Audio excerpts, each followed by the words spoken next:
എനിക്ക് രക്ഷപ്പെടണ്ട, എന്നെ കൊല്ല്. നിന്നെ കൊന്നിട്ട് ഞങ്ങൾക്ക് എന്ത് കിട്ടാനാ? നീ പോയി നിന്റെ രക്ഷകനോട് പറയേ, ഞങ്ങളോട് കളിച്ചാൽ ഇങ്ങനെ ഇരിക്കുമെന്ന്. മനു, സാമൂഹിക പ്രസക്തിയുള്ള ആനുകാലിക വിഷയങ്ങളാണ് മത്സരാർത്ഥികൾ മോണോ ആക്ടിലൂടെ അവതരിപ്പിച്ചത്.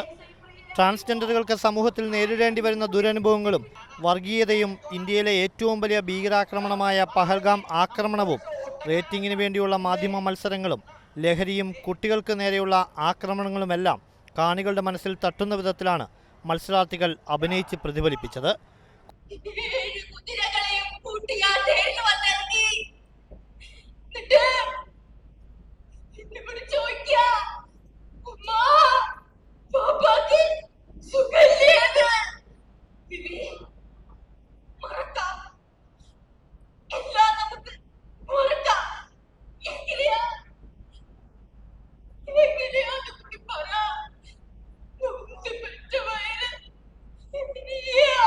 കുട്ടികളുടെ അഭിനയ മികവിനെ നിറഞ്ഞ കയ്യടികളോടെ കാണികൾ പ്രോത്സാഹിപ്പിച്ചു.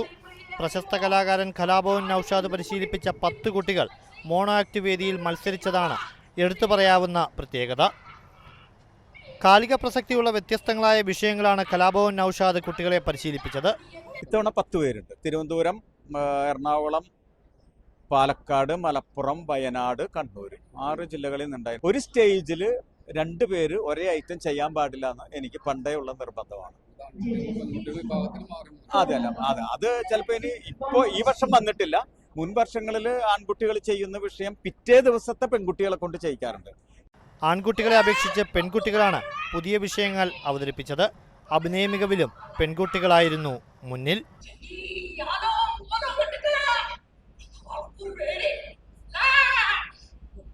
കാലിക പ്രസക്തിയുള്ള വിഷയങ്ങളാണ് മോണോ ആക്ട് വേദിയിൽ പ്രതിഫലിച്ചത്. പങ്കെടുത്ത മുഴുവൻ മത്സരാർത്ഥികളും മികച്ച പ്രകടനമാണ് കാഴ്ചവെച്ചത്. ക്യാമറ പേഴ്സൺ ഇബ്രാഹിമിനോടൊപ്പം റഷീദ് എരുമപ്പെട്ടി.